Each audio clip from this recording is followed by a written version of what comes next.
Tere tulemast Eesti Tuleviku-uuringute Instituudi Tulevikestuudiosse. Minu nimi on Johanna Vallistu, olen siis instituudi tegevjuht. Ja tänane stuudio räägib tulevike kogemisest ja poliitikakujundusest. Varsti räägin ka pikemalt, miks me just selle teema oleme valinud. Aga tänane üritus on meil inglise keeles, nii et ma lülitun nüüd inglise keelele üle. Hi and welcome everyone to Estonian Institute for Future Studies Future Studio event. Today we're talking about experiencing futures and how it could be used as a tool in policymaking. Why we're talking about this topic is actually because we are very interested in that ourselves. That's the honest answer. And we have found some very interesting examples of experiencing futures. And we thought we would like to share these with you as well and to start the discussion how futures should be or could be experienced in Estonia. And for that, can I have my slides as well? Before we start with the presentations, so afterwards, when we start to mingle, then I kindly invite you all to share your thoughts as well on what are the topics which could be expressed, where scenarios could be expressed in these ways, as you will hear the examples of today. That's why we have the sheet here and some pens and post-its over there. Just write down any topic that comes to your mind that should be characterized or where we should be able to experience futures. But ahead of us is very exciting an hour and a half where we will hear about some examples how futures thinking, futures projects have been expressed in a way that they could be experienced beyond just reports and articles. So we have three presenters that have very kindly joined us today. We have Anni Leppänen from Finland, straight from Helsinki, and she's sharing her quite recent experience with Room 2050, where sustainability scenarios were characterized as an exhibition. Then we have Dr. Peeter Vihma, who is sharing an experience from Long Risk project where the city of Helsinki was flooded in a news broadcast and how it changed the decisions of policymakers. And finally, well, we can't only have examples from Finland, so we also have Tea Danilov, head of the Foresight Center, who will share the experience from Estonia. But before that, I give floor to my colleague Madeleine to share what is Estonian Institute for Future Studies and what have we done in the past year since we last had this kind of big open event. And throughout the event, feel free to ask questions from the presenters. We would like to have it as a nice open discussion to see how we could better use futures also in the Estonian context. Here you go, Madeleine. Okay, thank you. So I'm not going to do it very long. Of course, we would like to speak at length about our fantastic institute, but I'll restrain myself so that we can get to the speakers. But still, a few words about us. The institute, as many of you know, has been around since 1991. But about a year and a half ago, then those three brave women took it over from the original founders with their support and okay, and they have been watching us, and looks like they're not protesting, so hopefully we are on the right path with the institute. Our objectives, as we have defined them until now, are to introduce foresight, strategic foresight, futures thinking, or however you call it, to the wider audiences in Estonia. We call it sometimes democratizing futures thinking, so as to come from maybe this kind of elitist image this discipline has had and make it more accessible even to citizens and people in their private lives, but also companies, institutions, organizations in their strategic planning. And just this morning, we had a nice futures thinking workshop with Apollo Cinema, Baltic teams. So we see that more and more companies are also finding us and inviting us to participate in their strategic processes.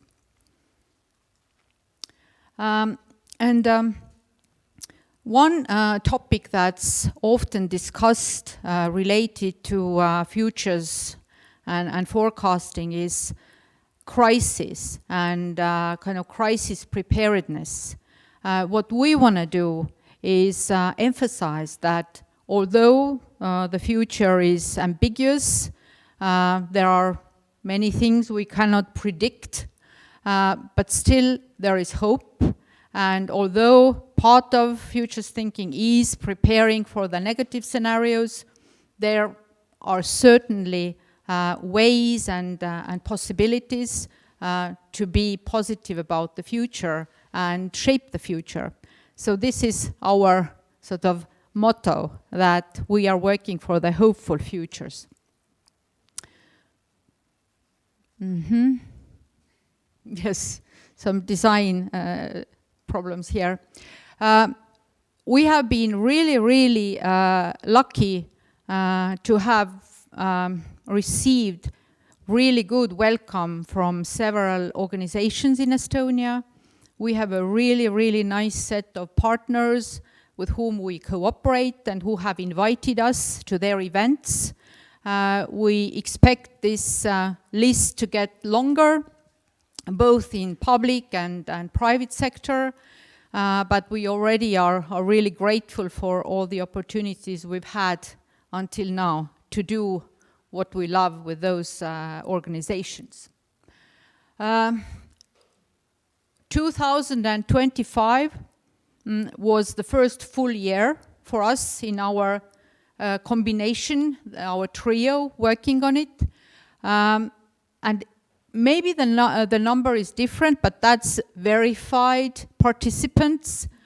So we managed to talk about the futures to more than 2,000 people, not just in Estonia, but also internationally at conferences and seminars. So we are really proud of this number. We also made some statistics, like every single organization seemed to be doing at the end of last year, the kind of last year in numbers. So we did the same. And we really were surprised that we managed with our small team to be present at a great number of events presenting there. We had quite a nice number of trainings or workshops, and something that we are really proud of are our own products, let's say, like our 6-week future sprint, which went very successfully, and our other product, the 2-day introductory training program. And also, we have a number of podcasts already in the pipeline.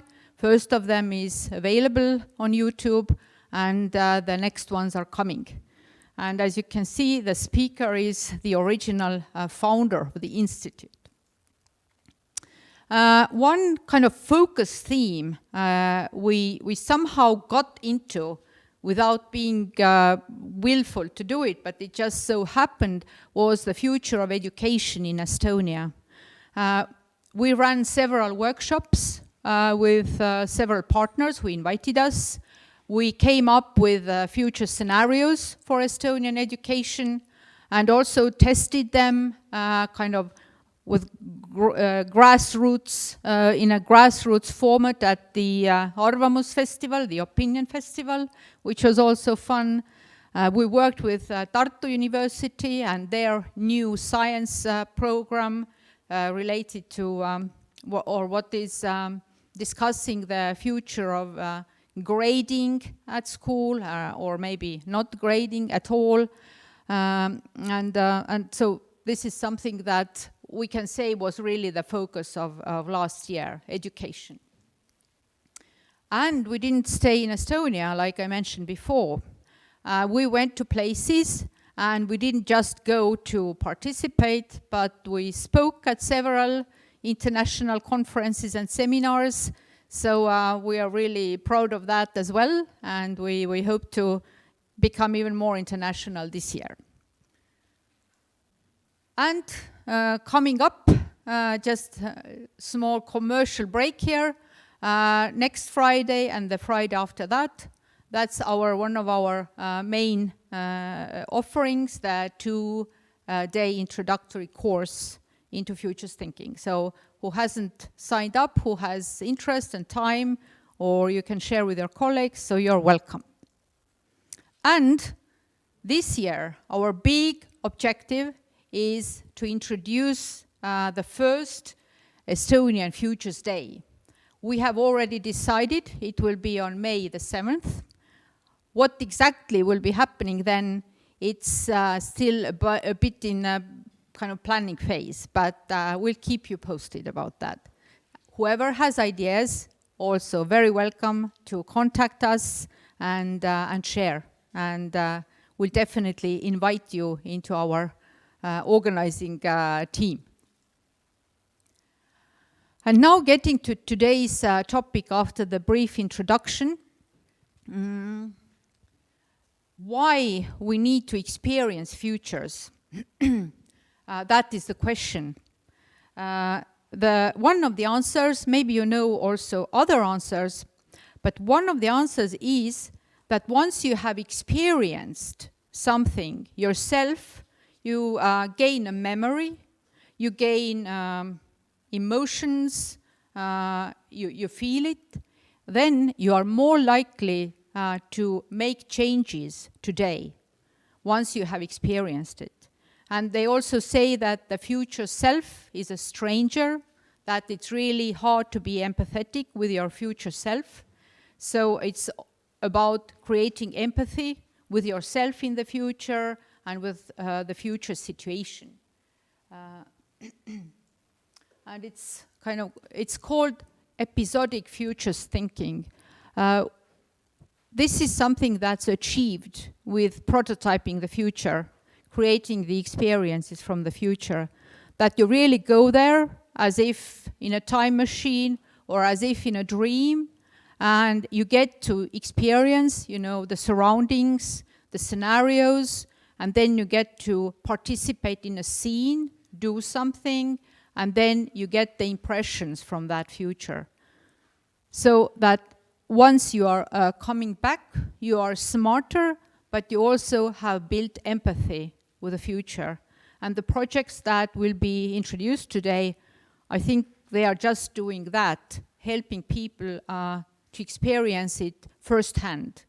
Not that someone is telling them about the scenario or a future concept, but they actually experience them. So I think it's time for Johanna to take over. Yes, my final comment on the introduction then comes to policymaking. So why do we tackle the topic of experiencing futures in policymaking? We have quite many areas where we see that the long-term transition needs to be huge. We are going to have to make very tough decisions in healthcare, regarding climate and consumption. Our economic models are changing, workforce is changing, AI is changing a lot of things. So these long-term turns require us to be able to understand what are our options. And it cannot be left only to politicians or top managers to decide. Everyone should be able to understand these futures. So in the scientific community, what I see evolving is the debate between evidence-led future thinking and policy making and participatory future thinking and policy making. Participatory meaning here that people are able to sense the futures, either through personas, either through simulations, through futures stories, or as we will see today, through an exhibition. And the theory is that this kind of experience will allow to understand better what is ahead of us, what is the probable future, what is the desirable future, and what are the decisions that we have to make today. This way, future is really at stake for us. So, without further ado, I invite Anni here to tell us about Room 2050 experience in Finland. You're welcome.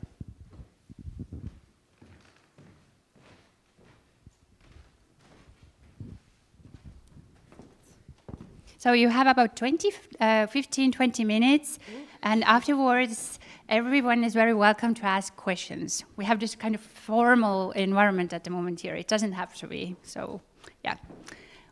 Excited to have you here, Anni. And I forgot to introduce you. Oh. So, Anni is the founder of Futures Mundane. She's the designer and futures thinker, as you obviously now understood. She's Finnish, and she has more than 15 years of public sector experience. And now she's a good partner with the public sector, and she's also at Sitra to help to develop future-proof policies. So, the floor is yours. Thank you. So nice to be here, and actually my best friend is Estonian, so Estonia is very dear to me, and I'm really grateful to have been invited here. My talk is going to be about a case study called Room 2050. So we will deep dive into experiential futures and policy design. But before I start, I brought a little bit of Room 2050 with me. Are you okay with a tiny bit of experiment? Yes. Yeah? Yeah. So let's see. Is the Room 2050 coming? How to step into a possible sustainable future in 2050. This vision builds on 3 positive visions of the future created by the Sustainability Panel with Demos Helsinki, as well as on the sustainable living trends and signals that are already visible today. Please note that this vision is one of many possible futures. The future is always co-created. Get comfortable. Close your eyes if it feels good. Take a few deep breaths and settle in. Feel how your breathing evens out and your body begins to settle into place. I will count down slowly from 5 to 1. When I reach number 1, you will have time traveled to 2050. 5. You can already feel the soft breeze of 2050 on your face. 4. You can hear the distant sounds of nature in 2050. 3. The next time you breathe in, you can already smell the hopeful scent of 2050. 2. Gently move your hands. Feel how they have already moved into 2050. 1. Take a deep breath in and out. Congratulations, you have arrived at your destination. Our time travel was a success.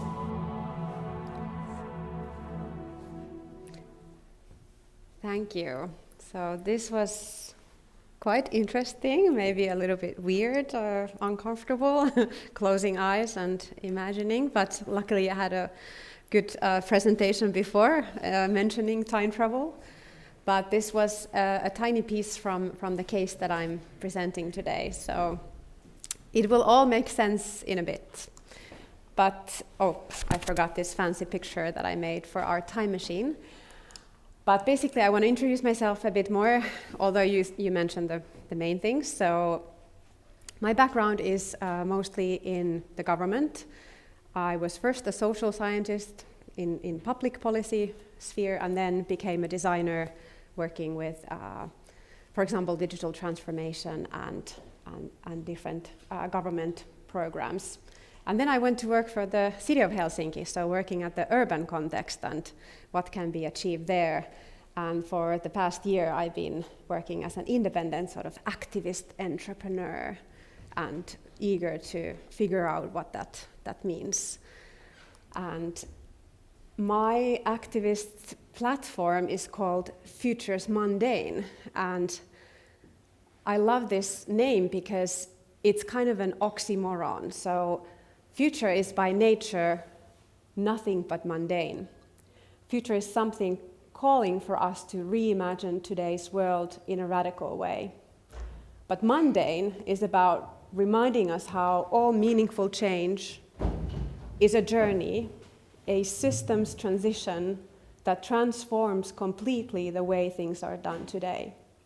And arriving in the future, it all feels mundane, like we should have been doing it all along. So mundane is about the everyday life, the average, the arki we say in Finnish, this like the thing that you don't even notice. So it's nice to combine like how these long-term images and this everyday life can come together. So that is my permanent research question. So why do I want to talk about experiential futures and that new practice space that is emerging from it? There are certain limits that especially academia have discovered or kind of brought up in the sort of traditional foresight practice. Often it appears that many of the futures or foresight reports that are done are either quite technical or they are quite abstract. So often the response might be from the citizens that, oh, this is a bit boring, like it's not really connected to my life and it's not something for me maybe. And it's very expert-centric, and there's of course a lot of need for this type of work. But how can we also bring in other people to have this discussion? What is our shared future? And how can we connect emotionally with people? And most of all, if we want to create change, how do we build agency if people don't feel part of this futures discussion? So, and I wanted to mention that Finland is very good at doing very high quality foresight work, but it's still a PDF document quite often that you get as a result of very rigorous foresight work. So how can you experience a PDF? That's the question that we are exploring today. From academia, Candy and Dunagan have this really good framework explaining why this might be the case, that there is this dissonance between the sort of abstract level or the scenario level of futures visions. And there's this experiential gulf that sits between those more high-level futures visions and the more tangible things such as what if this room as a space could be transformed into the future, what would that experience be? Or what about if I said this object is from the future, 2050, what is it? There are all these different levels of kind of abstraction that are able to maybe connect with people in a very different way. And then coming to participation and this, how it connects to government and societal issues, these are the kind of change that keep going on in my head. And the question behind Room 2050 as well, like how do we widen participation? And why? Well, in Finland, it's been very trendy topic for quite a few years now. Like everyone has different participation models, and how do we create an inclusive society? But most of all, how do we renew our democratic systems and democracy itself? These are very fundamental questions to this topic as well. And collective imagination is important because we need to create hope and these new ideas about what our societies could be, because that is the foundation for agency, so taking action, doing something about it. And in Finland, we are obsessed with futures literacy. So as in literacy and being able to read, reading this futures literacy also means like how do you develop your skills in this futures thinking, as is the mission of the Institute. And that is maybe the foundation of accessing futures power.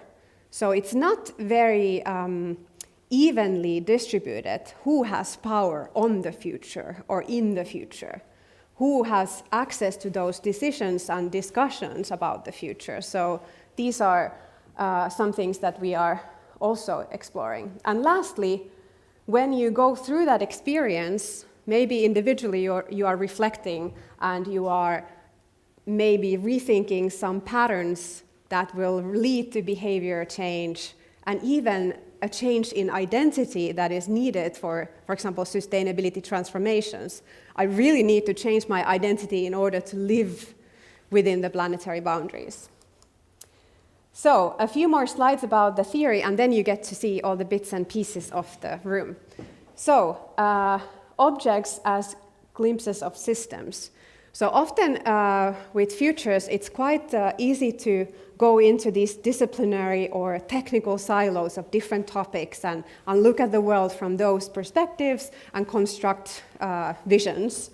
But it's very difficult to kind of hold complexity of systems. So objects, such as the tuna can or anything like this, they can help and be a glimpse or a kind of like a little piece of the system that is coming here. So we, in the Room 2050, we used a lot of tuna cans to talk about the economy, because a product has, especially an edible product, it has a lot of social, environmental, economic dimensions. So, and then the second theoretical thing to add, fictional experiences influence real decision making. So there is this research from kind of neuroscience that when you go through these unreal or fictional experiences, that it does change things within you. So it does have power.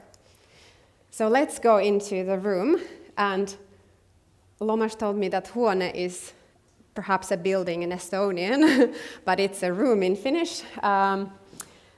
Tuba, or what are these other words for it? But basically, it is actually a room. Like this is one of it.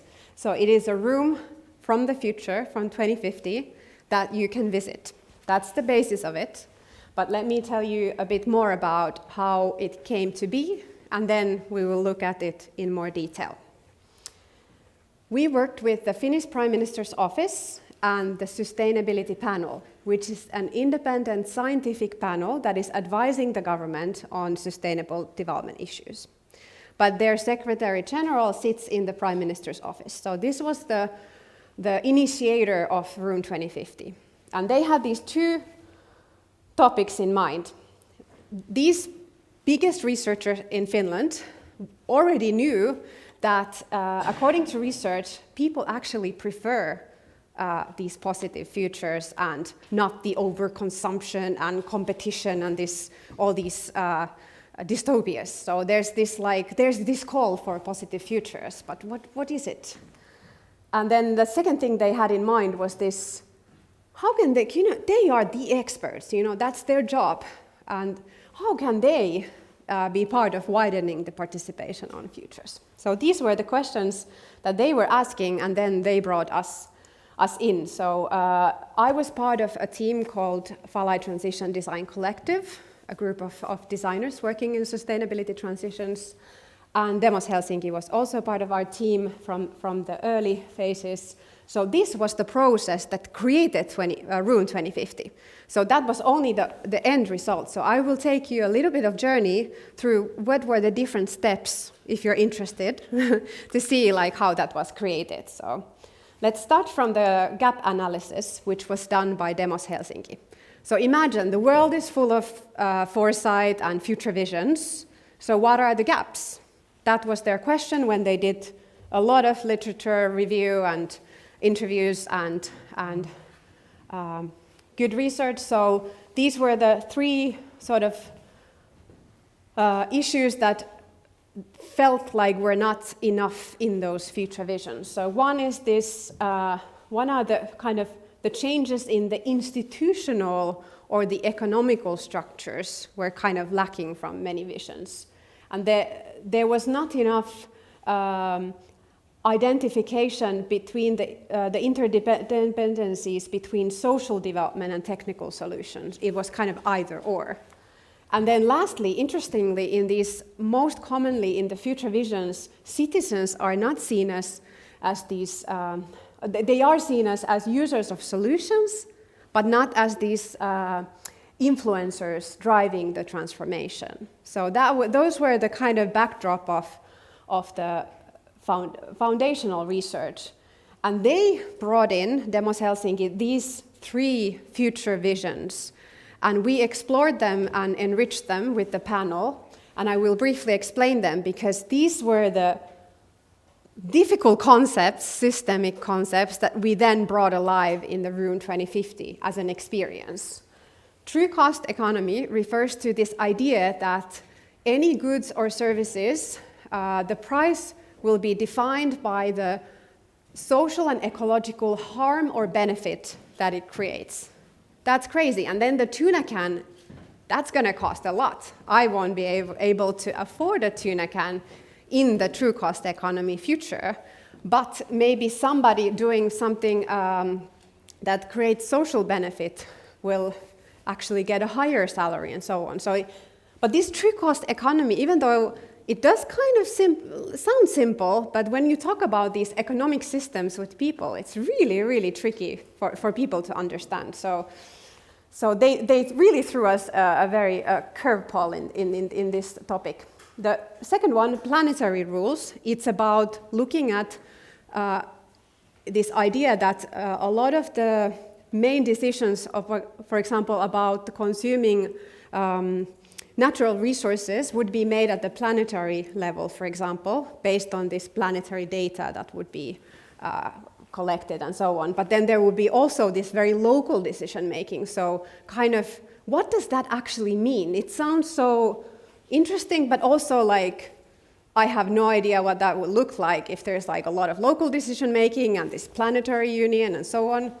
And then the third one was this sustainability awareness revolution that looked at more like how the civil society could be in this role of pushing the transformation. So there would be an educational change, there would be new jobs and professions within sustainability that would then drive the change. So these were the backdrops. We took the experts in the panel and we worked with them in combining those three visions into a new one and identifying what are the tensions. Tensions are always pretty interesting in futures. And then we used this transition pathway method. This is a simplification of that from Berkana Institute called the 2 loops. And this is really about also understanding not only what is the end result, what is the 2050 future, but how did we get there? Because often we also need to understand the journey of like, how did the change happen? So we used this method to identify what were the key events, what were the key initiators and stakeholders, and most of all, how did the old system start to decompose, and what was the hospice work, what was the care work that needed to happen in order for the new to emerge. So I really recommend this method as a way to understand systems change. So we created this this kind of narrative of how did that future vision happen. So what were each of the steps? And here in the background in silence, there is a video that we made as part of a digital simulation that was created. So basically, we invited 100 political leaders, NGO leaders, and business leaders that form the National Commission on Sustainable Development into this 5-day experience where they would spend 50 minutes every day in the future. They were given a role and a task, and basically we created these 5 images are from each 5 day. They were given new topics and new tasks in the future to explore. And the news video that is there in silence, it's basically what they saw in the beginning. It's explaining like how the story happened. Now we are getting to the room. So after the simulation, we had an idea of where we are going, but how to make it into something that you can experience and how to really like build the experiential futures and what is the prototype of this. So this is an early sketch of what a room 2050 could look like. And now I will explain how it worked. So before you step into the room, you have this initiation space where you listen to an audio that was the one that you listened to today was the beginning of that audio. So you would really orient yourself, do the time travel, and be kind of in that mind space from the initiation. And then you would have time to spend in the room on your own, with your friends, with your family, looking through the objects, really touching, sitting down on the sofa, like really being in the room, which is a family room, and it looks somehow familiar but somehow strange. So the room asks you, when you step into it, who lives here? Because the future residents, they are not there at the moment, so you get to kind of sneak in and see how they are living. And you also start to think, could this be my home? Like, could this be my life? How are the future things reflected in the objects and in the life that is presented here? So we use a lot of different physical objects, which some sound or they are actually something you find from today, of course. And then you use this immersion, that there's sound, there's light, smell, there's different senses that you can really immerse yourself in. And it's really about the everyday life. It's not about explaining the economic system in a PowerPoint presentation, but it's more about looking at the tuna can or the wardrobe or so on. It's about making those everyday decisions. And here is more like the artifact list. You can get a bit of a sense how it was. You get this like map and really look into what is behind those artifacts that look somehow familiar but still strange. And these are some of the artifacts that you would find in the room. And it's not really a big budget project. It's more like those kind of, it doesn't need to look really fancy and really sci-fi. It needs to also be somehow familiar.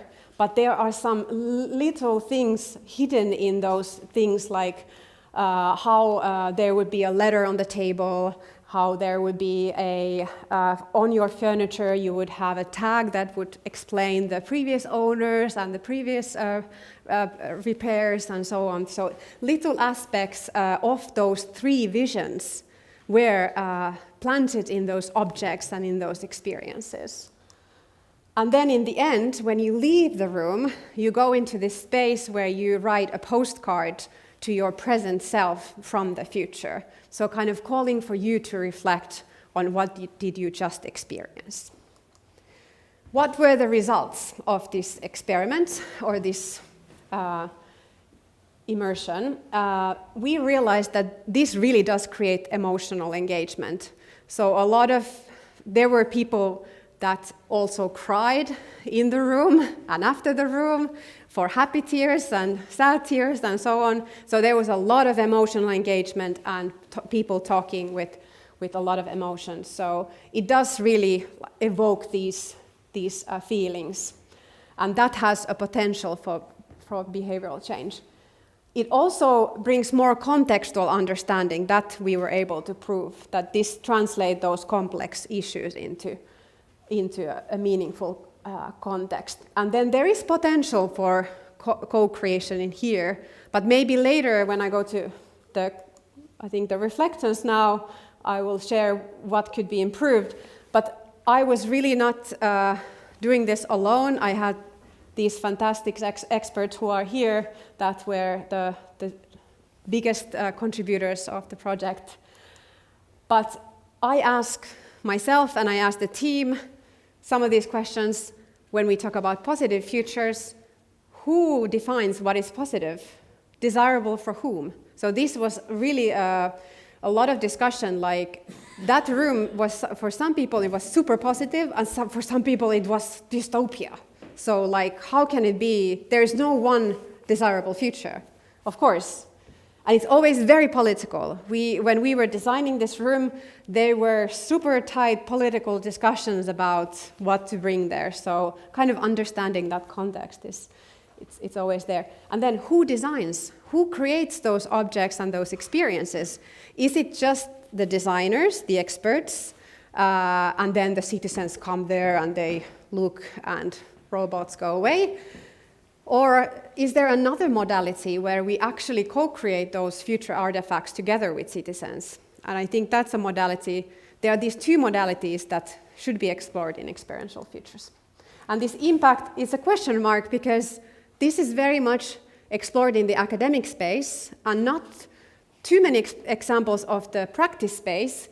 So we don't have this rigorous impact research done yet, so I need a lot of academic colleagues and researchers who are also looking into this impact side. But we are not alone. The European Commission has been for many years already engaging in experiential futures. You can click on these images when you get the materials later, and you can explore those kind of digital versions of the experiential futures. In Finland, we also ate the future. So we made a dinner and explored this cellular technology of food in the future.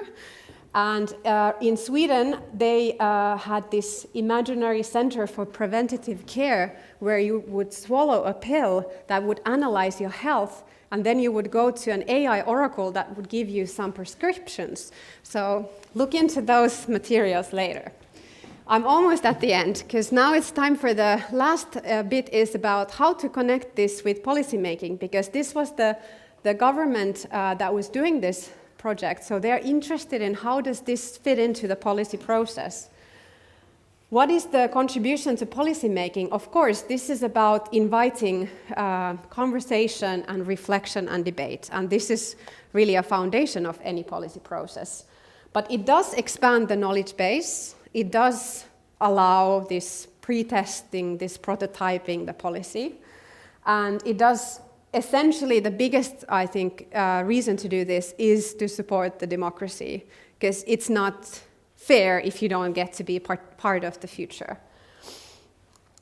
And these are some of the my kind of last ideas about connection to policy. If you look at these kind of traditional, although simplified models of the policy cycle, you could really fit this kind of experiencing futures in each of the steps. It can be more about exploring alternatives and preparing the research base, or it can be more about dissemination and, when you have the PDF, like in the Latvia 2050 strategy, I get to work with them last year, and they are announcing their national strategy, I think, after this year.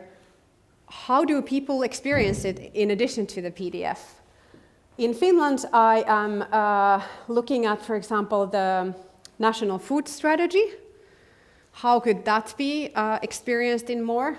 I think that's a very relevant. It's more like a whole of the nation visioning process, while, for example, the Ministry of Environment strategy is more like an organizational strategy, so there's a different policy process within that.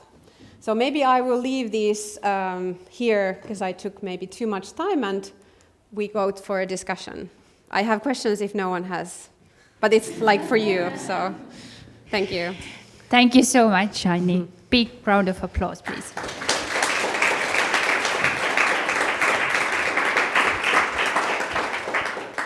It was very, very, very inspiring.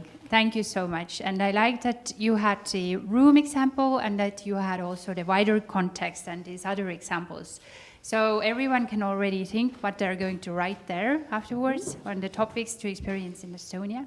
I have some questions, but I will give the audience a chance first. So if you have a question, please raise your hand and then Madeleine will come with a mic. Because I forgot to tell you, we are recording our session today, so then the question will be recorded as well. So, go ahead, Ave. Ave is over there.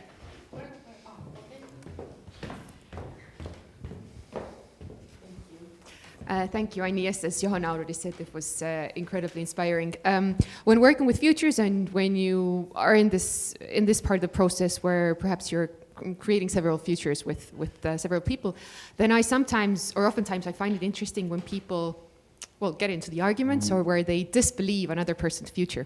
So I was just wondering whether in this room, whether some of the people also expressed some either disbelief or wanted to argue with the future.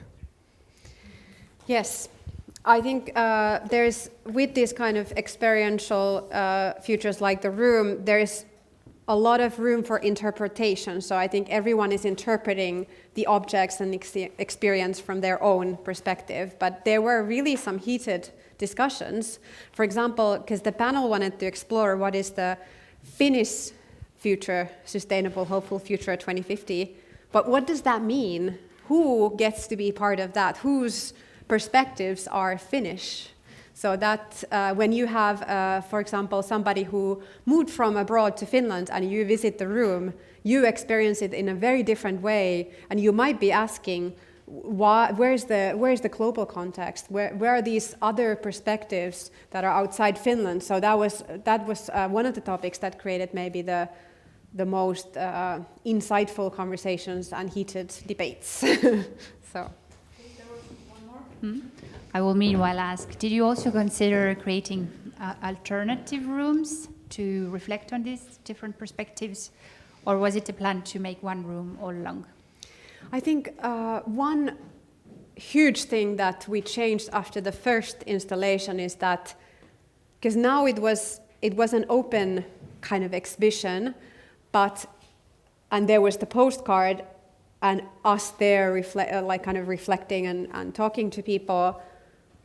But that didn't really provide the space for co-creation. So I think instead of maybe several different rooms, this one room still has different scenarios in itself in a way, but I would actually bring workshops inside the room, or I would have people, or something we tested this autumn was that we first had the room experience, and then afterwards we had a workshop with those same people, because we kind of missed the kind of real opportunity of really, okay, you experience the room, and then you really need to have those reflective discussions and debates, and the postcard and the short interaction is not enough. So I think that would be the major improvement that I would make. And okay, so it would still need some kind of guidance to experience it.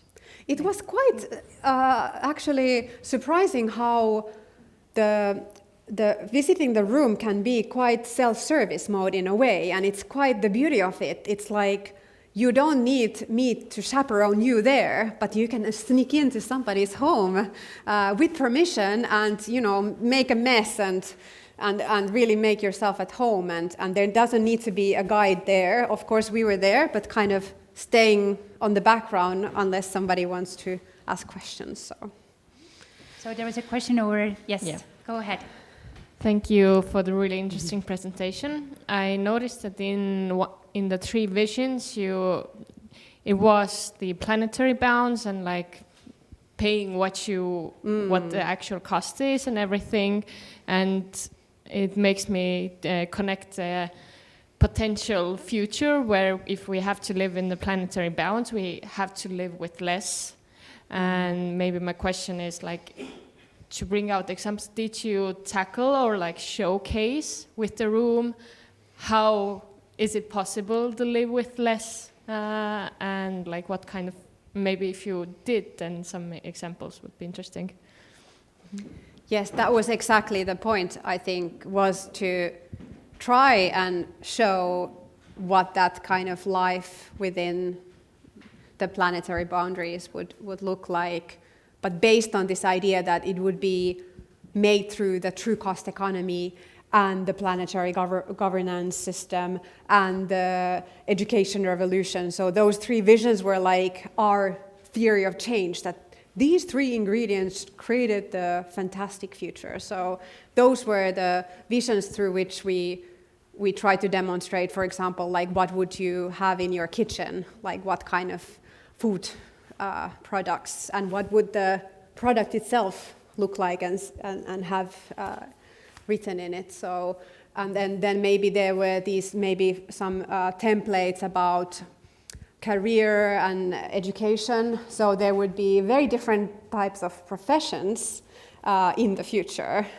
because of that new reality. So, but it was funny, even though we did try our best and bring all those different aspects of everyday life of this within planetary boundaries, in this one workshop, we still had this one futures thinker who was just like, I can't have I will not have a cell phone, and what if I need a screwdriver? I will not get it. And like people getting stuck in those like, I will need to lose everything, but that's not exactly true. But then that also created or gave us some kind of insight of people's reactions and how we might then kind of, because one of the question is like, would true cost economy be a relevant option for an economic model? So, yeah.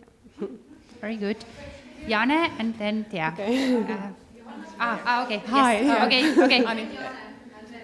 Thank you so much. So two things that came to my mind, and you're probably like what I would love to know. One is like, I was thinking 2050, I was like, I'm going to be 70 then. My mom is 70 now, so when the way we consume a space or a room, Huone, today is very different. Like, did you have any specific age group in mind when designing? Because it's, in a way, there are different needs, specifically thinking about also aging population, etc. And the other part is also like an economic aspect to it. Like, did you think about like who owns the room? Is the person, inhabiting the room the owner, the renter? Like, what is the ownership perspective? Was that taken into account at all? Maybe I'll answer the question about the different generations. So I think that's I had one of the slides about the EU intergenerational fairness strategy that is utilizing these similar methods. So in our room, we were really like looking into what would intergenerational living look like. So we were, that was the perspective that we took in, so that it wouldn't be like there was a child or some kind of children's hint of a child, then a hint of a more like a middle-aged person, and then a hint of an older person. But we wouldn't explore all the different aspects, but this was the perspective, this intergenerational living. And another, to the second question, we had the expert panel as the research or the knowledge base of the room. So which expertise and discipline they represented also reflected on the objects and experience we created. So, for example, somebody who was like an expert in building energy efficiency or materiality, sustainable materials in building and construction, that professor would be like, hey, you need to include this and this, and based on this research. So in a way, like we were also relying on their knowledge. So I'm not an expert of all this evidence and knowledge that should be brought into those objects and the room. So we relied on whatever expertise they had and then tried to make it into an object or make it into an experience in the room. So I guess you cannot cover everything. You need to somehow make it a cohesive space, but very interesting question. Jane? Hi. I have a simple question. How many people did visit your room, and what was the impact in general in society? Did anyone notice that you had this room? Did the media pick it up? Did you have any wider discussion? And how many people did change their, I don't know, behavior somehow, for example? Yeah. So it was in the main library in Oodi. I don't know if you've been there. It's a quite fabulous building in the middle of Helsinki, and so it was, and it's also the living room of Helsinki people. So it's really like where everyone goes from every side of the life. It was about 250 people who came in 2 days. So the first installation was very short. So short time that it could have been actually a week or 2 weeks or a month, but it was only in 2 days. So that was the amount of people we got into that, and then we did a second edition and another place, but that was more towards journalists, because your second question about media exposure, we were really like struggling to get the media attention, even though it is a bit weird like to be setting up a future room. So we wanted to explore with journalists like how do journalists connect with these futures, because often they want present facts or historical facts and so on. So how could these normative futures be part of their work? So that was actually the second edition, was to put the journalist in the room and have a workshop with them, because we couldn't understand how to connect with them. So I think we learned a lot about it. So the results there was never an intention to measure the behavior change of the visitors. It was more about for the panel to understand how this could work as a policy, like supporting the policy process, or how the scientific panel is guiding or giving briefs or guiding the government. How can that be part of the evidence base that is used? So the research question wasn't behavior change, but I would really need that evidence, because how else are we going to develop this practice? There's a risk that even government could use this method to also justify bad decisions or like greenwash participation type of things. So we need the evidence. So keen to see who does it. And I think that's with new practice that you always need to be working with academia to develop it. Yeah, and I like that you are also very aware of the risks of this approach. Okay, Tea gets the final question for now. Thank you. Exciting experience.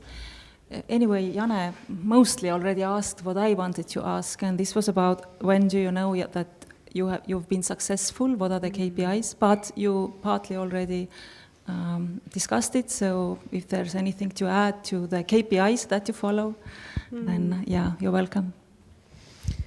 I think my personal interest and motivation is to understand more thoroughly in which part of the policy process does it really make the most impact. Is it at the early stages, or is it now, for example, I'm working with the food strategy when it already has been announced and now it's the implementation phase. So is it supporting the agency for the implementation?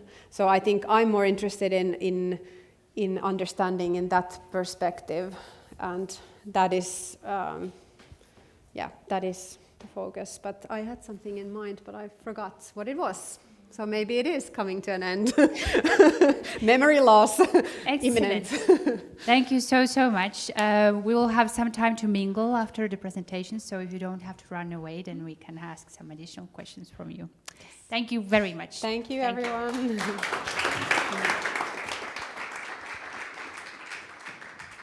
So, but we have some more exciting examples, and my dear colleague from Ragnar Nurkse Institute Dr. Peeter Vihma also has a very exciting example from Finland. As you see, Finnish people and Finnish organizations are very good futures thinkers. So this is also from the area of sustainability. Peter has been working on sustainability, but also participatory policymaking approaches for a long time, and looking forward to your presentation. Thank you.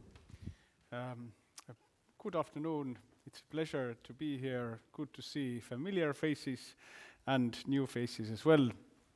I'm going to talk about several years of research that I was part of at a little moment of time during my doctoral studies and a little bit later during my postdoc at the University of Helsinki. And this research consisted of a series of workshops where we tried to find answers to the question, how can we brace governance, prepare governance for this coming climate crisis? And these workshops, experiments were done in Kotka, Tampere and Helsinki over 2 consortia. I was only part of the Helsinki team, but we have written quite a bit about it, so it consists of my own experience and as well as the whole research team. And the consortia was led by Professor Janne Hukkinen, who just retired recently, although I don't see why. He was at the height of his career, and he was just, the university rules, they don't allow people to work. and at his sort of farewell speech, he said something that I think he has mentioned several times, but it was an important thought, that we are experiencing, or we are in the process of a cognitive warfare to save the planet. Not psychological warfare, but cognitive warfare, meaning that we don't really have the cognitive skills to think about this kind of future, and therefore we don't also have very good tools to do decisions based on these long-term futures. At the same time, we do kind of know what the future brings. We know pretty well that the climate is going to warm significantly, at least 3 degrees, and this will bring along a lot of disruption. Weather will be bad, we will have significantly natural disasters, and the ecosystem disruptions as well. And but we're kind of bad in taking in this consideration. At the same time, we're getting more into this thinking of short-term crisis. I mean, there are a lot of global risks. This is a very prominent map of risks.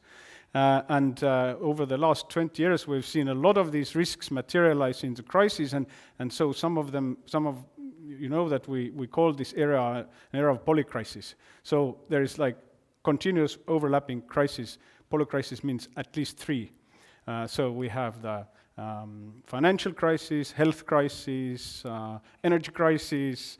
What's going on now? Geopolitical crisis. Yes, exactly. So we have these crises, and therefore there is a rise of this kind of a short-term crisis preparedness mentality, or what we like to call is sandbag mentality. This kind of acute crisis management. But clearly there is a disconnect between these two. We can prepare for short-term crisis, but we can't prepare for long-term crisis. And we were thinking in our projects very hard, why this decision-making is like it is, and we came up with at least 4 challenges. So first, and what I just said, was that this kind of short-term crisis management is separate from long-term crisis management. And it kind of made sense when the crises were infrequent. You do this crisis, you return to the normality, the strategies are long-term processes and they hold. But now it looks like the conditions have changed and it doesn't really work anymore like this.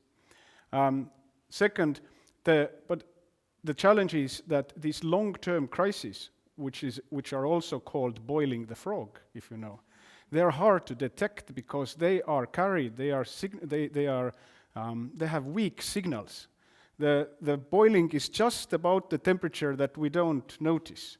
So these, it is hard to detect the future, and in fact the knowledge that we have of this acute crisis prevents us from seeing the long-term crisis. We kind of establish these mental frameworks that we try to rehearse and think about the past crisis and how that helps us. And so it prevents us from imagining the futures and imagining what these futures might look like. And then there is like two divisions of labor. First is that you have the division of labor between departments. It's good for efficiency, but if the crisis hits long or short term, then you need a lot of interaction between different branches. Like the previous speaker, there is all over the spectrum, so to say, these items in the room and many different interactions. Also in governance, the crisis doesn't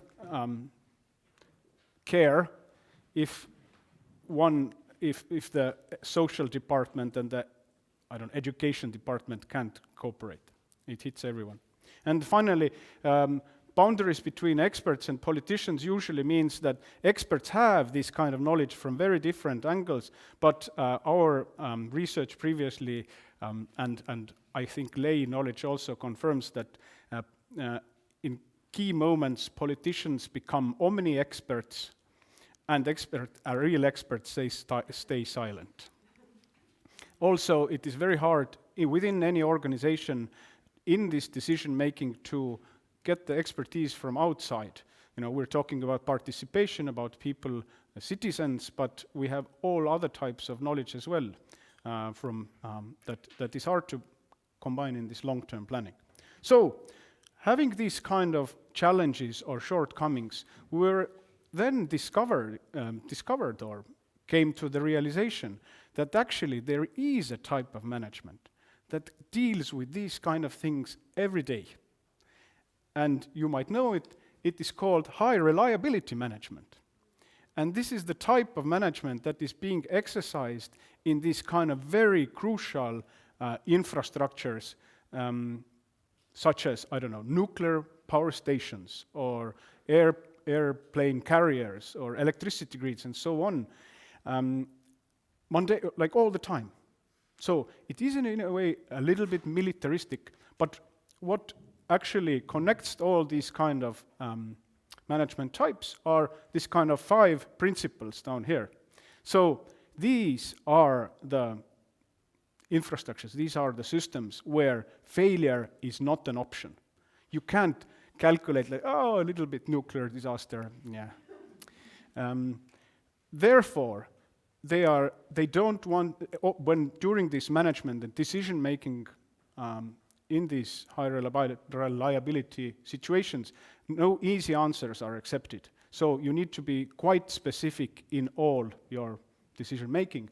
And therefore, this system relies on this kind of operations to keep the operations running, to monitor the parameters. For example, this is air traffic control. The experts call it that they create themselves a bubble, but not a bubble like separate from the world, but a bubble that is a 3D representation of all the airplanes that are in the air, but not only now, but also looking at the future. So where they will be, they have in the future, so very aware of the operations. Of course, they are focused on resilience, and they are also very much focused on the expertise from the front lines. So everybody who knows something, their information is valuable because they are reluctant to simplify. So if you know details, these are important things. So our consortia had an idea of how to bring this. Before we go there, the materialization, what you see in the pictures, this is called an operations room, right? So physical representation of where this high reliability management takes place. And so our idea was kind of simple, but not really, is how to bring the operations room into policy realm. And the experiments that we did were called policy operations rooms. And they kind of looked like this. Basically, policy operations rooms are these kind of platforms or situations where we bring together high-level decision makers, experts. We challenge them with audiovisual dashboards that give information about the future crisis and the strategic plans, and then we kind of encourage discussion of what these strategies and decisions should be that account for the long-term future. So this is a policy operations room. And since we are talking here about the futures, I mean, there are many aspects of this whole setup that we can discuss, but I'm going to focus on the dashboards, because this is where the future comes in, right? And we spent quite a lot of effort and I have to admit also money. I don't know how much that room cost, but anyway, quite a bit of thinking in preparing these dashboards. And what we did is that we had 3 types of items, so to speak, in the dashboards. First, to think about what the future weather will look like. We had Finnish Meteorological Institute who created for us a synthetic weather report. I mean, this is a new term, they have written about it, but the synthetic weather report is to take an actual weather event and place it in a new context. So they took a heat wave and the Copenhagen 2011 rainfall. If you look it up, it has its own Wikipedia page, billions of damage. And they put it in Helsinki. They described the heat wave before that, the forest fires, up to the event where this cloud burst happens, and they, well, kind of showed it. Ja tässä nähdään one of the diagrams looks like this. Keskustan osissa. Mitä punaisemmat värit, sitä enemmän vettä. The flooding in central Helsinki. Yeah, if you know, Helsinki center is sort of like a bowl. So basically all of the central Helsinki fills up with water. But as I said, this was not just one event, but it was like a series of events, description of, there was a storm during, what is this festival in Helsinki in August? Flow Festival. So a storm during Flow Festival, 1 dead, and then, this rainfall. So. And to give it, so this was the rational side. So it had to be rationally and emotionally convincing, this dashboard, right? So the other side of it, to show the real-time display of events, then this was a 3D rendering of what the Helsinki then looks like after rainfall. So obviously the metro has flooded there. Basements are full of water. And as you know, the traffic that goes through this square, it connects many parts of Helsinki, so basically it kind of messes up the whole city operations for 3 days. And then we also wanted to make it emotionally convincing and place it into a wider context of these continuous crises. Of this, that this is not just one-time event, but this is a chronic crisis. And therefore, we created a fake news broadcast. And I saw it in Anni, your presentation, very similar stuff. So this is 5 minutes long, and I'm not going to show it all, but I'm going to show the intro, and there is a clear similarity with the Huone 2050 looks like. It's sad that I can't do the. Okay, so this is how it starts.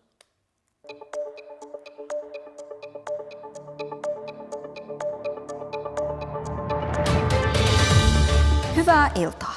Viimeaikaiset sääolosuhteet ovat varmasti herättäneet huomiota ja aiheuttaneet huolta.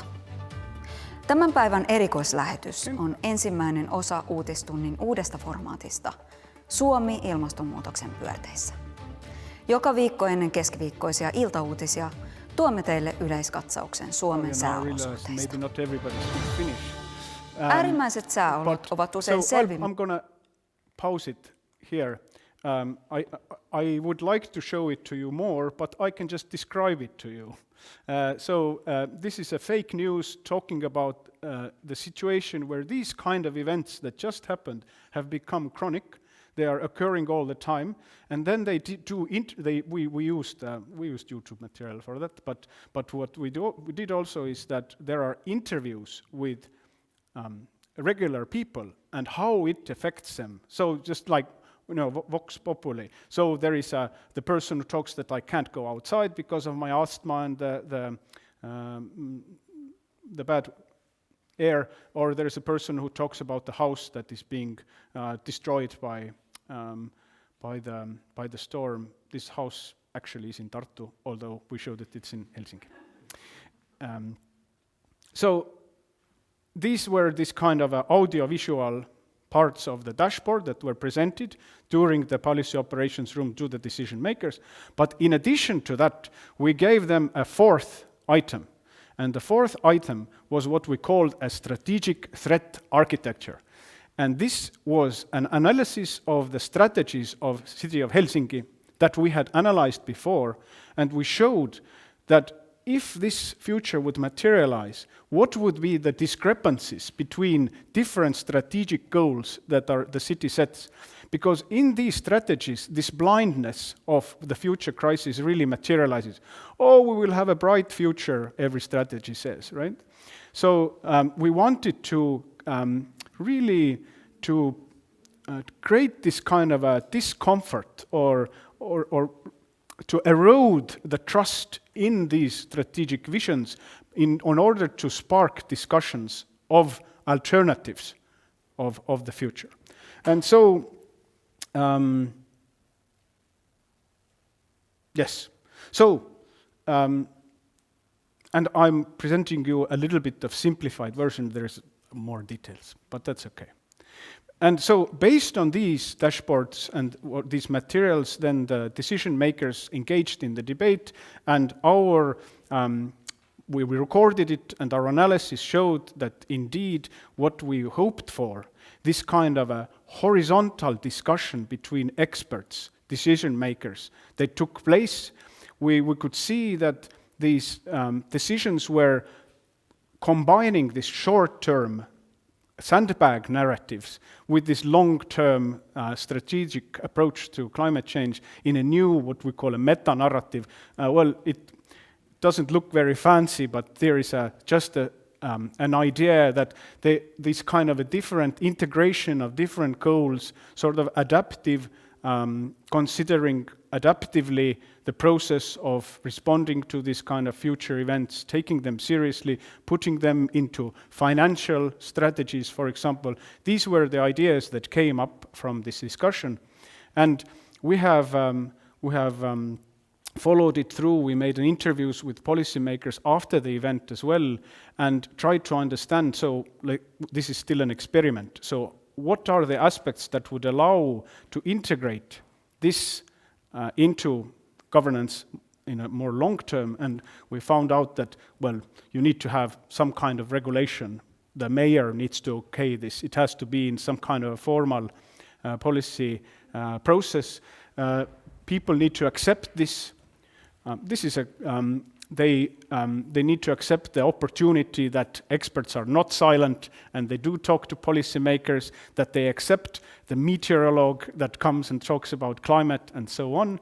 And here we saw also that our projects did not really incorporate people, but this kind of participatory aspects could be used here as well. And then finally, we really saw in our interviews that this cognitive integration, you mentioned emotions, this understanding that this is real, feeling it, that was important. And we saw that in psychology there is a term, contagion.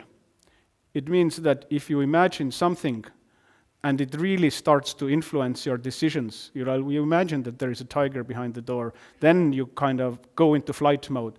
That you have to create this kind of contagion, and at least in our interviews, the people who participated in this experiment said that, yes, it was a thrilling way of showing the future and getting the debate going. So, to sum up, I had the question, how to prepare governance for climate crisis? Well, organize operations rooms regularly. Thank you.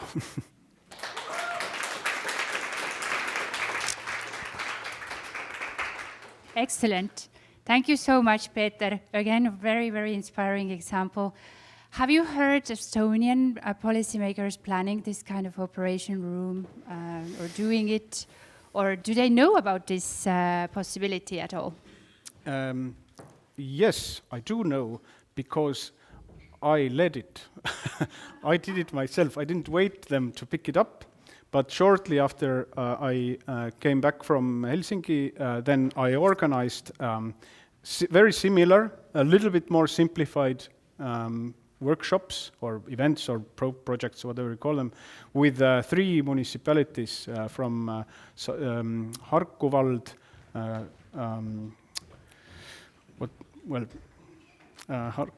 it was many years ago, I can't say. Well, anyway, we did exercises with 3 municipalities, and so I used Bayesian reasoning there, so to really show what they think that the strategic threats would be. If this increases, what kind of strategic goals would deteriorate? And then we did workshops, made them a short, small AI-helped dashboard, but I would say that this part is really important, and I think what you said, Anni, also really is important, how you experience the future. And I didn't have too many resources for that particular project, and I would say that later also, like, oh yeah, it's really easy to say, like, oh, this future, I just put it somewhere here. So that wasn't as convincing as our grand Finnish project. Well, nevertheless, there is some experience already here, and then the basis to test further. Yeah. So we can take 1 to 2 questions. Anything to add? Yes.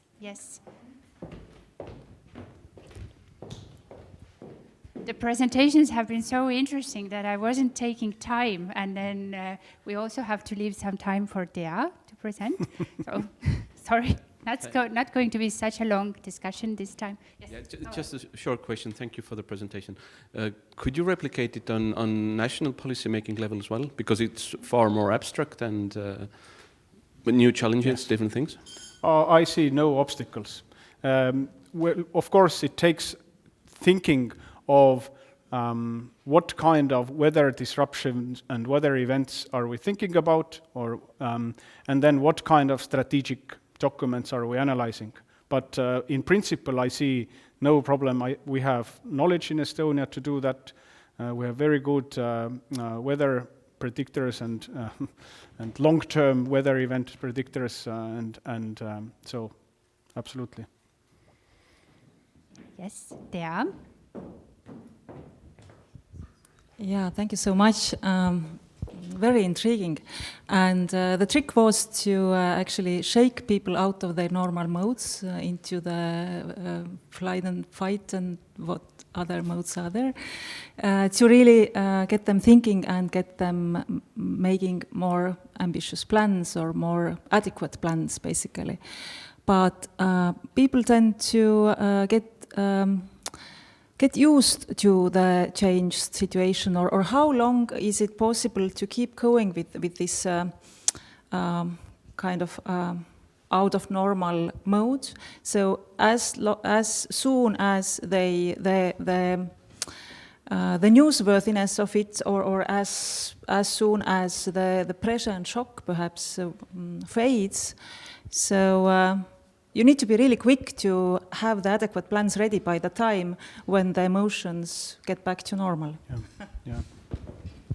Yeah, of course, like this is the part of integration. Like, so if I understand correctly, the question is, how do you make decisions based on this intervention? Well, this was an exercise. They didn't actually rewrite the strategies back right at the minute. On the other hand, when we interviewed people, then those who said that we actually do have whatever preparedness exercises or something like this, but they were also more keen to see mistakes or shortcomings in the strategies. So it seemed that if we do regularly these exercises, then it would remind again and again, well, these plans are not adequate, these are too optimistic, or there are conflicts between strategies. So obviously we don't know, and we can't create, you're absolutely right, we can't create a sustained agitation. It needs to come down and then be reminded again. Perhaps this is a way. Okay, Anni, quick last question. Quick comment. I was thinking, also having worked for the city of Helsinki, and they have this massive statistics machine there, and there's a lot of belief in statistical forecasting. But I think what your experiment showed is that even if you have all the statistics, it's all about this human interaction and when the humans are in the room and talking about this and bringing those voices from the street. So I think even if they have the statistics and the forecasts, they would still miserably fail. So maybe this is more of a comment and how you can kind of build on, because a lot of the government are already using dashboards and statistics, but this is the missing factor. So yes, in one of our interviews, actually, one of the, I don't remember what domain she was working in, but she said, if I look at this graph, it gives me the shivers, because she's used to looking at graphs and understand what the reality is. And she said, but if you give it to someone who is not used in working in this domain, he looks at the graph and says, what am I looking at? Oh, it's going to be bad. Okay.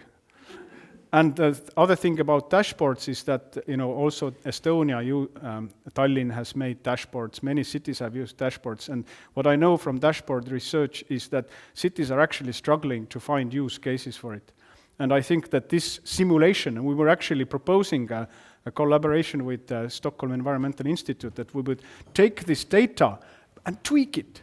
So use real-time data machines, but give it fake data and show it what it leads to. Maybe that's also an opportunity. Thank you. Okay, excellent. Thank you so much. Yes. And let's continue afterwards. So last but not least, we thought it's not fair to talk only about Finland, and Estonia actually has had quite a long public sector foresight experience, and Tea Danilov, head of the Foresight Center, has seen all of these projects, and many of these have moved beyond reports as well. So Tea, the floor is yours. Thank you. First of all, I'm so glad to see you all here. So this room too often stays idle, so it's great to host events here, and especially events related to foresight and future studies. So my presentation probably drops out of the pattern, and I'm really gonna be expert-centric and technical, and so be prepared. And Johanna was enthusiastic about the Foresight Center going beyond the analysis and expertise into other modes, other models. So I have to say not really, but there are indeed, if I looked at our work retrospectively, so I picked some examples that could perhaps resemble some more engaging methods. So first of all, probably you are all aware of the Foresight Center, as 1/3 of Estonian population is aware of Foresight Center. So if you belong to this 1/3, you don't need this information. But I'm really glad to say that Foresight is a statutory function in Estonia, stipulated by the Foresight Act, stipulated by law, and it comes as a surprise to most people that it is such a public function stipulated by law. It says, the Foresight Act says that we, the Foresight Center, are to analyze, to detect and analyze trends and create alternative scenarios for possible developments in the future. And topic-wise, each year we have 3 to 4 topics at hand, and then we need to work with the trends and scenarios, try to see some disruptions, try to do some simulations about future trajectories of the field. And just should you be interested in what we've done in the last 8 to 9 years, so this is the full list of, I counted 21 topics that we've covered, and if you click the links, there are some English summaries and some news in English, but the full reports are in Estonian, and most of you probably know our web or have been there, so it's pretty easy to find the information. But this list I also show you with a purpose to say that I've personally done some conclusions about the methods that we've used, and from the point of view of better experiencing futures or get our insights through to the policymakers, to the wider public, there are some lessons that we've learned. And this is my pick out of the studies that we've made and the methods that we've been using. First, always be as specific as you can. Don't generalize or don't limit yourself to generalizations, basically. If you say that this phenomenon is shaped by these factors, that's too little information. So it's not really practical for someone who tries to make sense of the future. Add as many details as you can, and you already heard this today, that details is the key to actually understand or imagine the future. So if you've detected a trend or you want to talk about the trend, focus on the meaning and effect, not just the change itself. And if you can, try to scale it down to the individual level, to the everyday life of everyone, and whether then it is how everyone is impacted by the trend, or then how everyone contributes to the trend by his or her daily action. Use numbers, use personas. And I'm going to show one example to each of the points. Be specific.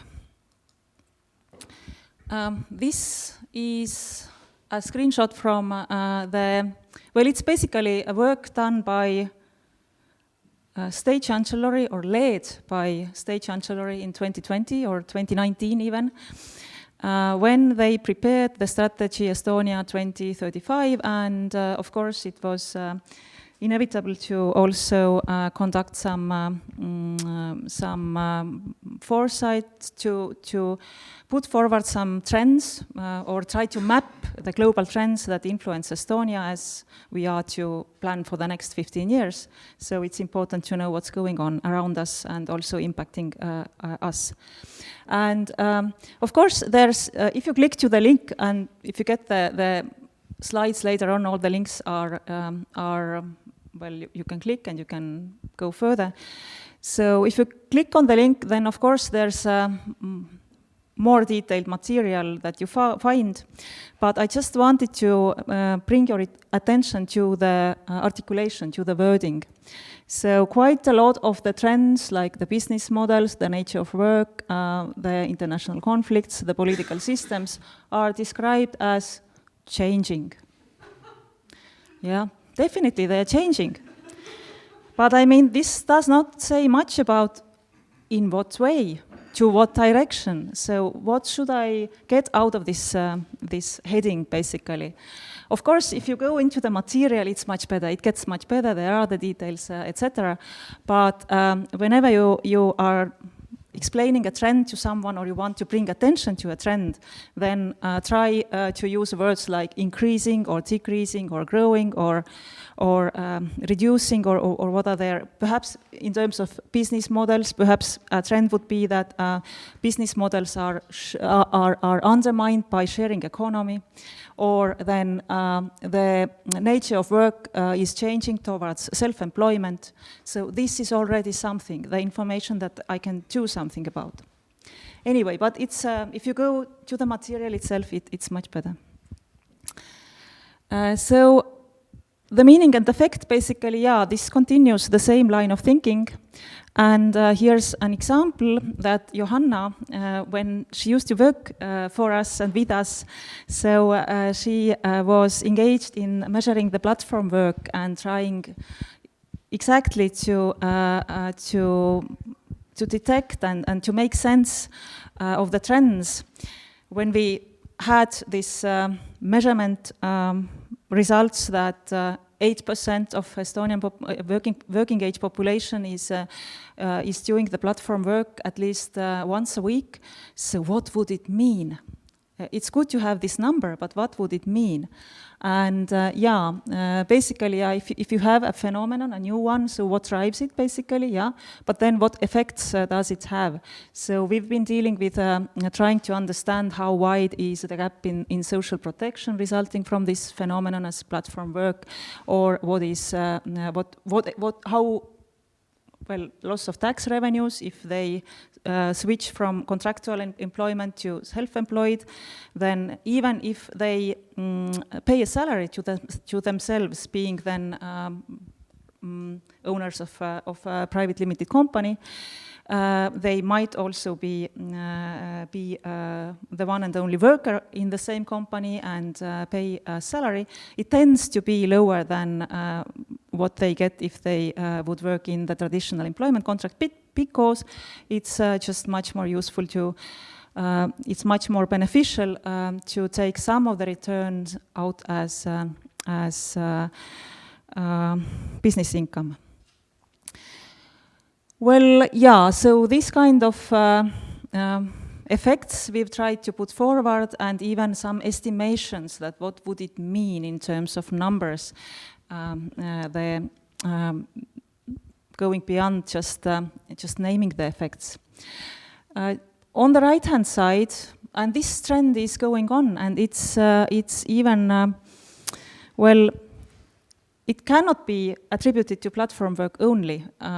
I cannot draw this conclusion, but what we see is there has been a remarkable growth. Basically, the number of private limited companies has doubled in Estonia in the last 10 years.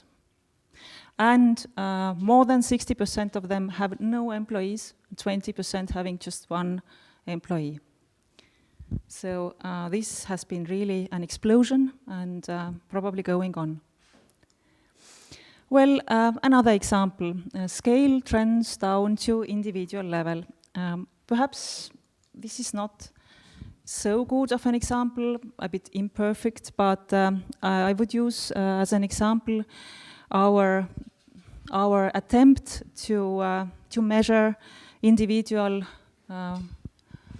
environmental footprint in Estonia. So as everyone knows, or if this was by then a common knowledge, that Estonian carbon emissions are higher than the EU average.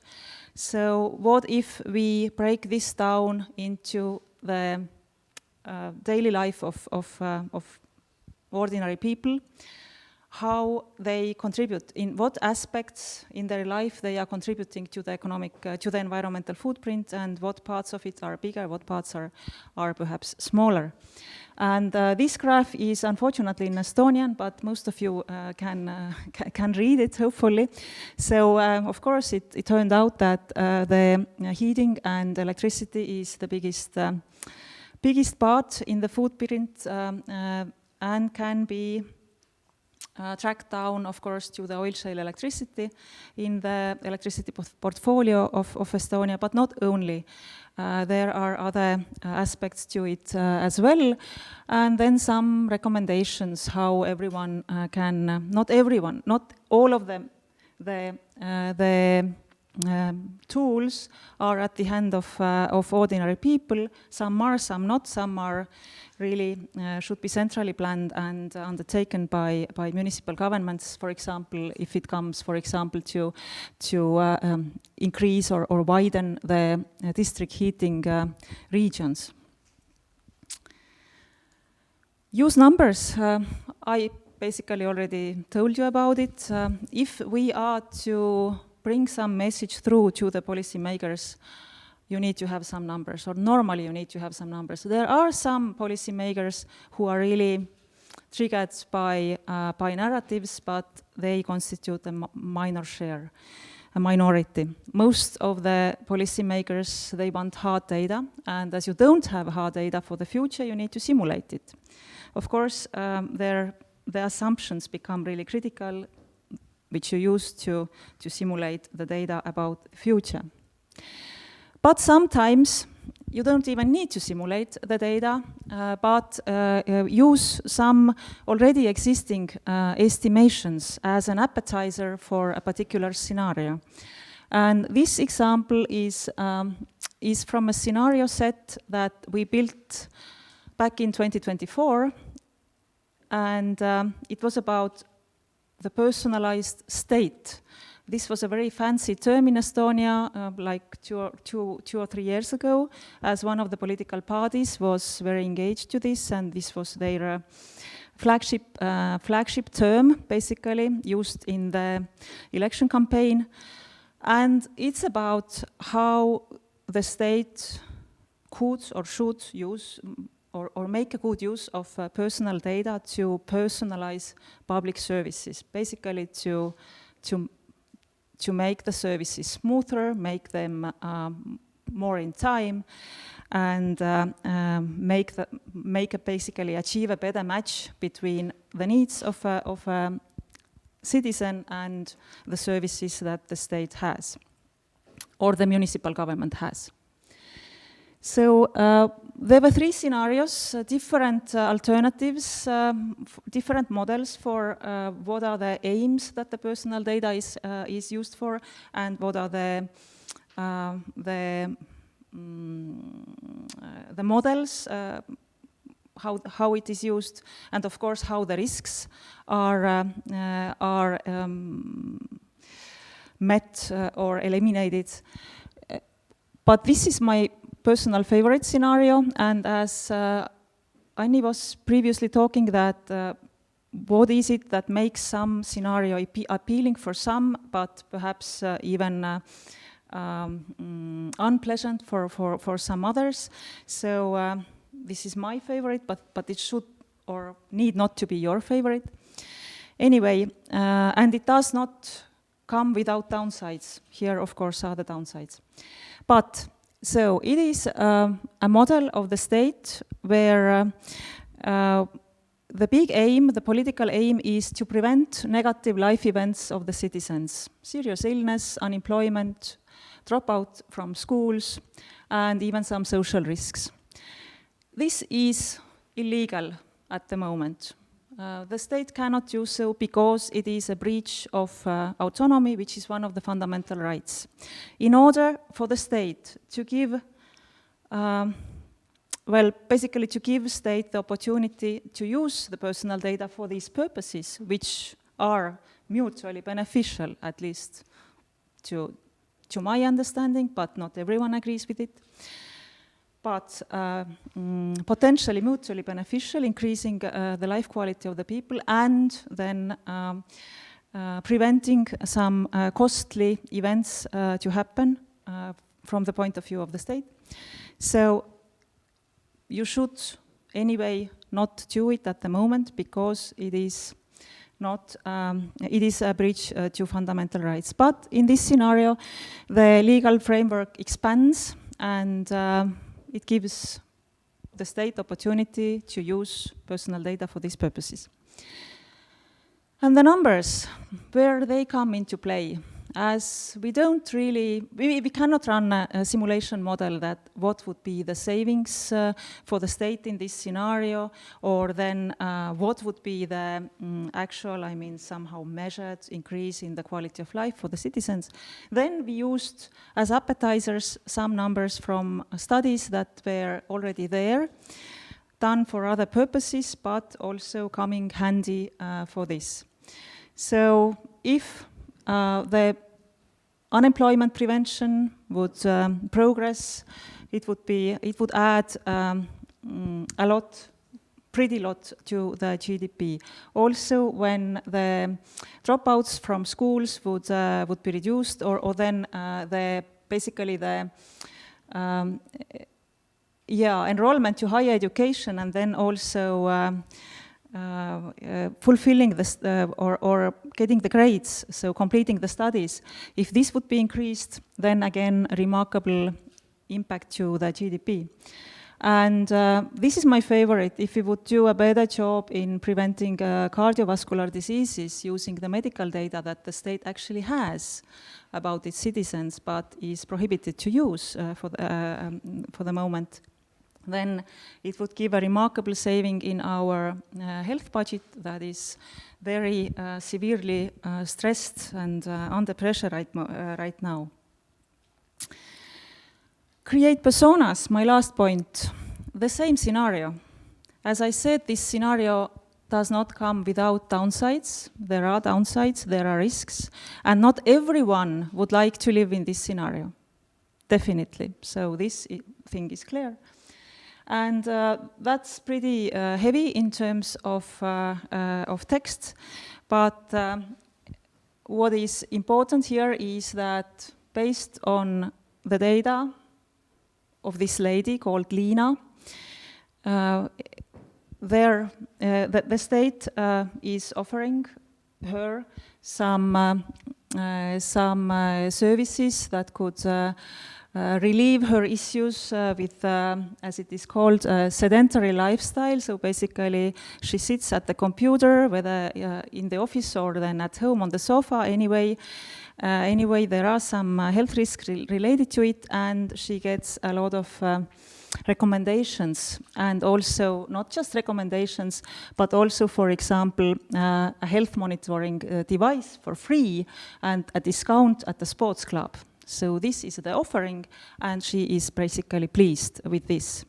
But another case with the same person, with the same persona, that the IT company that she works for is getting into difficulties. So her job security becomes questionable. It might be that she is facing a layoff. Or at least this is something that the analytical model is putting forward as a risk. So the data for her, the personal data is analyzed, and the risk indicator gets on. And she gets a recommendation to already start or to enroll herself to schooling about, it was about cyber security probably, yes it was. As she already is working in this area, and this further training would enhance her chances to find a new job should she actually be laid off. So yeah, and she is also happily taking use of this opportunity as well, but the smart systems are not so smart always, so there was a small error, and she was offered a wrong level of the schooling, because she's not the beginner anymore, she's already advanced, but she was offered a course for the beginners.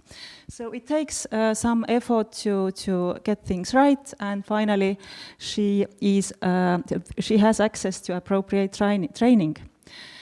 But again, later on, she discovered that the job loss risk prediction was based on much more comprehensive set of data that she initially thought. And she's a bit unsettled and a bit disturbed that many other bits of information were fed into the system or into the calculation for the job loss risk prediction. So she's feeling a bit unease of the fact that there is so much data about her available and that it is also taken use of. So yeah, mixed feelings at the end of the day, but that's life. So as a closing remark, our methodological explorations have not been driven by a desire to better experience the futures, not consciously. However, that said, some of the methods that we have used to actually better communicate our insights and better sell our insights to policymakers have also proven useful for that purpose. Thank you.